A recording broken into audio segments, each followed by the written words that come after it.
Halo sobat, selamat datang kembali di channel YouTube Timon Adiso. Oke sobatku, pada hari ini kita akan bahas tentang SEO YouTube lagi ya teman-teman.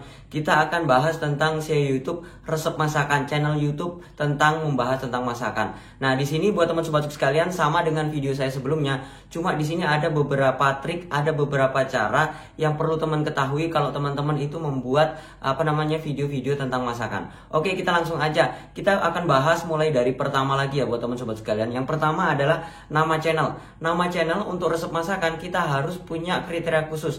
Jadi buat teman sobat sekalian bisa juga menggunakan nama kita. Salah satu contoh mungkin Bunda Ina, Bunda Wati, Bunda Susi seperti itu. Menggunakan nama keibuan ya. Itu akan mendapatkan nama yang mudah diingat, dan itu biasanya nama-nama yang biasa digunakan. Mungkin Ibu Fatmawati seperti itu. Kita gunakan nama-nama ibu. Jadi kalau teman-teman masih bujang atau masih belum berkeluarga ya, teman-teman bisa gunakan si siapa gitu, atau pokoknya nama-nama khusus yang berhubungan dengan kewanitaan, karena ini berhubungan dengan masakan. Jadi buat teman sobat sekalian bisa menggunakan nama dengan kata kunci yang berhubungan dengan masakan. Salah satu contoh, saya mempunyai channel yaitu namanya resep masakan. Cuma kalau nama channel resep masakan itu kan pasaran tuh. Kita teman-teman juga bisa menggunakan racikan bumbu, seumpamanya channelnya seperti itu. Oke, itu menggunakan nama channel ya. Jadi nama channel buat teman sobat sekalian harus sesuaikan supaya orang itu mengenal bahwasannya dengan menyebutkan sebuah nama itu mereka udah tahu bahwasanya ini adalah channel resep masakan. Itu yang pertama teman sobatku sekalian. Habis itu yang kedua yaitu tentang foto profil dan header.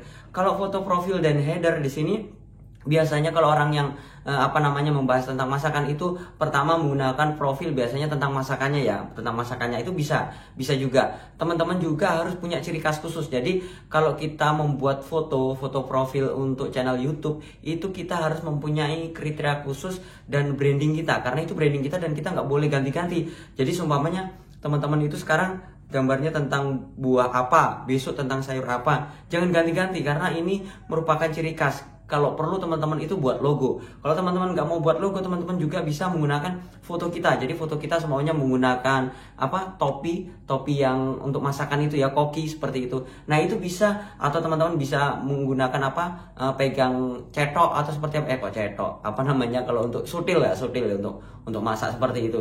Nah itu teman-teman bisa dijadikan foto profil supaya lebih menarik kalau bahwasanya mereka lihat foto profilnya, oh ini channel masakan. Kalau ibu-ibu tuh pasti biasanya langsung subscribe ya, apalagi kalau video-videonya itu menarik. Itu tentang foto profil. Habis itu tentang headernya. Nah headernya teman-teman juga usahakan membuat header itu yang berhubungan dengan masakan.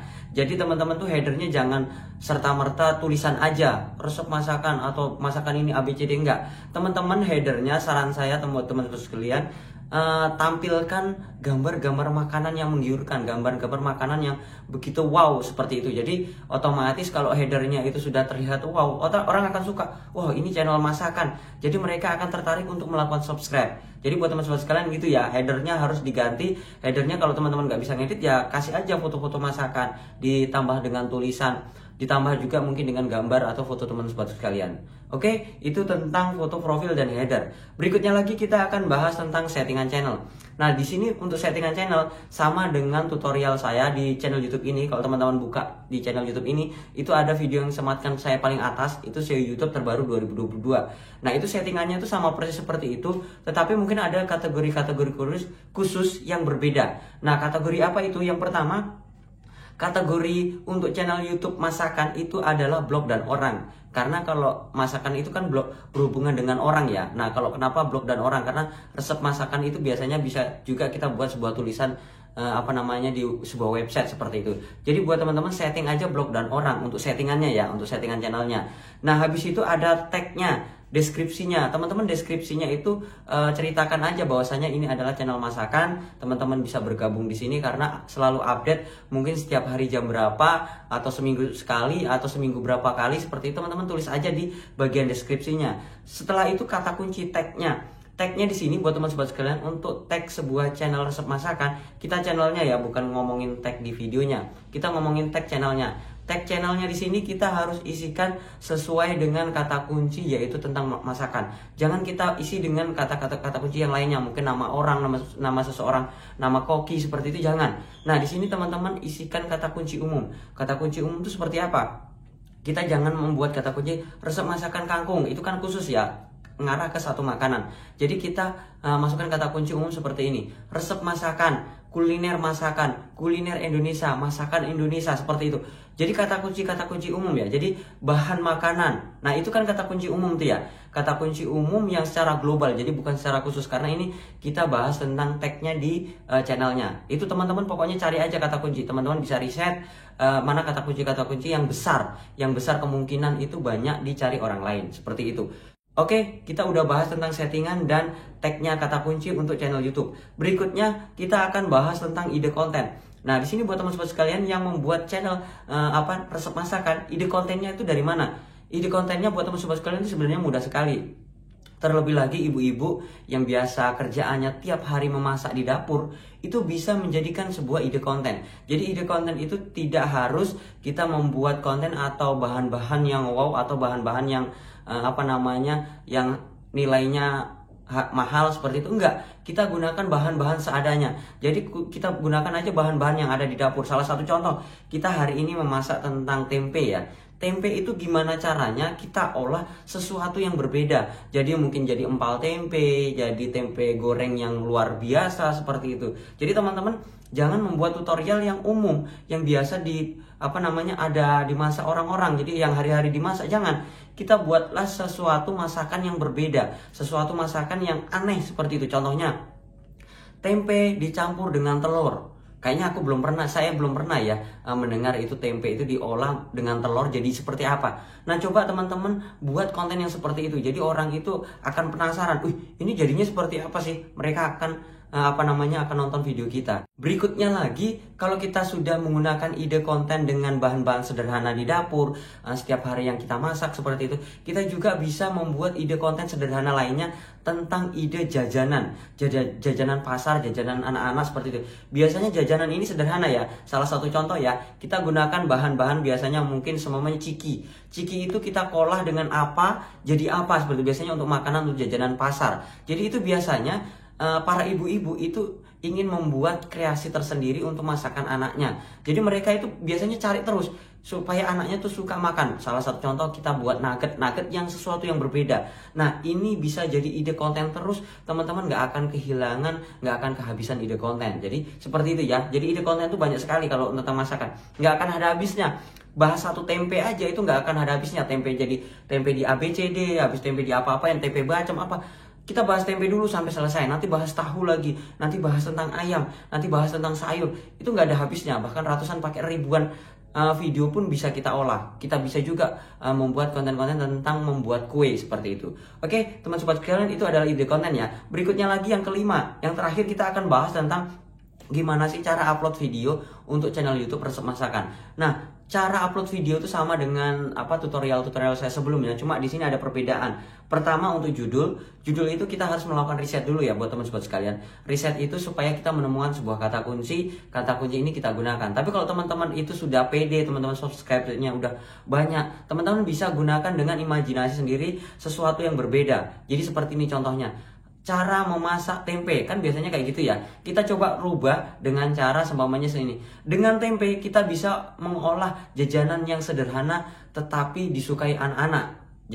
Jadi kita angkat orang-orang itu yang melihat thumbnail atau judul kita itu seolah-olah itu jadi aneh. Jadi ini tempe mau diapain seperti itu. Jadi buat teman-teman sekalian, silakan olah aja judulnya sesuatu yang menarik. Tapi kalau teman-teman bingung, teman-teman riset aja. Banyak kata kunci cara mengolah tempe menjadi A. Biasanya kalau kita riset itu kita bisa menemukan ide-ide judul yang menarik seperti itu, yang dicari di search engine YouTube. Jadi kalau dicari otomatis kalau video kita ditemukan, nah video kita itu bisa banyak yang nonton. Selain itu, kalau teman-teman itu buat judulnya yang aneh yang saya bilang tadi, video kita itu bisa direkomendasikan dari YouTube karena sesuatu yang menarik. Apalagi kalau disajikan dengan sajian yang menarik seperti itu, teman-teman sekalian. Oke, selanjutnya kalau udah judul, kita di bagian deskripsi. Deskripsi diisi dengan bahan dan cara memasak. Jadi buat teman-teman sekalian, biasanya para ibu-ibu ya pada saat memasak, membuat tutorial, itu kadang-kadang kelewatan seperti itu. Jadi kita harus sediakan yang namanya bahan makanan dengan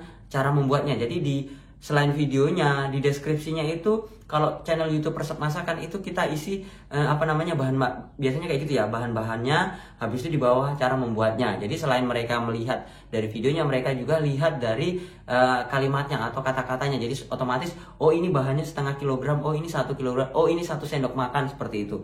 Oke, itu bagian deskripsinya. Habis itu di deskripsi kita tambahkan hashtag. Hashtag di sini buat teman-teman sekalian jangan melewati atau melampaui dari judulnya ya. Jadi bahasanya begini. Jadi kalau semuanya judul cara membuat atau cara memasak tempe. Jadi kalau hashtagnya kita buat aja masakan tempe, resep tempe, seperti itu. Jadi 2 kata kunci aja udah cukup, karena di sini jangan kata kuncinya jangan banyak-banyak, karena di sini kita akan masukkan kata kunci itu yang banyak itu adalah di tagnya. Nah, kalau kita sudah masukkan hashtagnya, sekarang kita masukkan tagnya. Tagnya di sini buat teman-temanku sekalian, isi sesuai dengan kata kunci judul. Jadi kalau tadi kita membuat tag di bagian channel YouTube-nya itu kan kita membuat kata kunci umum. Nah, di sini untuk tag di video kita harus membuat tag sesuai dengan judulnya. Salah satu contoh, judul video ini kita bahas tentang tempe, ya udah jadi tagnya itu tentang tempe semua. Jangan judulnya tentang tempe, di tagnya kita isi tentang tahu. Jangan seperti itu.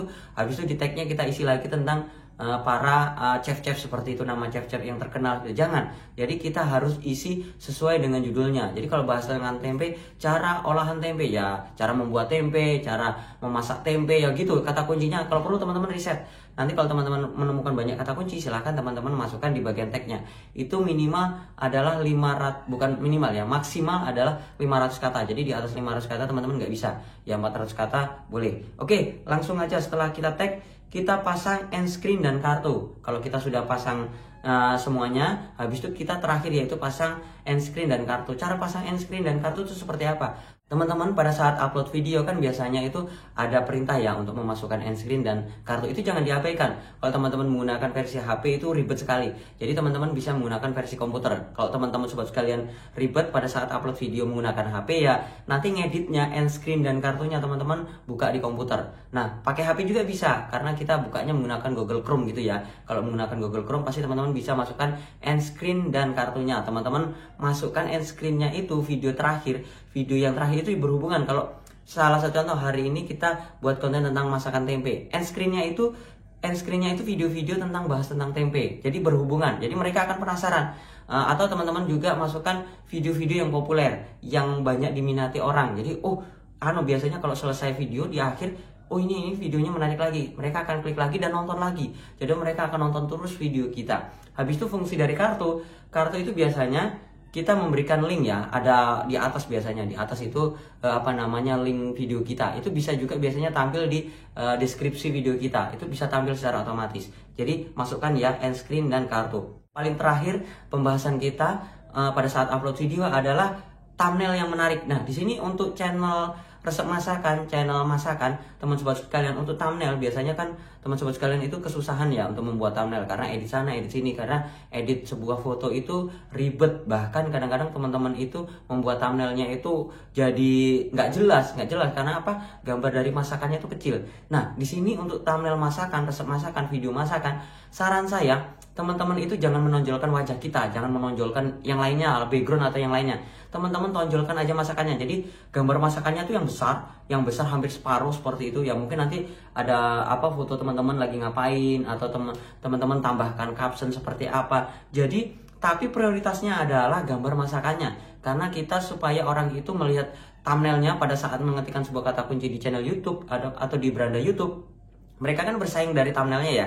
Kalau thumbnail kita menarik dan besar, mereka akan penasaran, mereka akan klik video kita. Kalau thumbnail teman-teman itu nggak menarik, mereka nggak akan ngeklik video kita, dan video kita nggak akan ditonton oleh orang lain. Jadi thumbnail ini sangat mempengaruhi. Jadi teman-teman usahakan foto thumbnailnya itu di tempat yang terang, jangan melawan sinar matahari. Jadi kalau sinar matahari dari sana, teman-teman fotonya dari sana. Kalau mataharinya dari belakang sini, kita fotonya begini. Jadi otomatis gambar atau kualitas fotonya itu menarik. Nah, jangan mencari di tempat lain ya, mencari di Google. Teman-teman gunakan ada aja foto atau masakan teman-teman, tapi diekspos atau dibuat fotonya itu semenarik mungkin. Oke sobatku, itu saja sharing saya tentang SEO YouTube untuk channel masakan. Jadi buat para ibu-ibu bisa gunakan cara saya ini, karena ini terbukti ya, ini banyak para YouTuber yang berhasil menggunakan yang saya sampaikan. Karena saya juga beberapa kali tanya ke para suhu atau orang-orang yang benar-benar mengelola tentang channel YouTube tentang resep masakan. Oke sobatku, itu saja sharing saya. Semoga bermanfaat. Jangan lupa like, comment, dan subscribe. Dan sampai jumpa di video saya selanjutnya. Sekian dan terima kasih.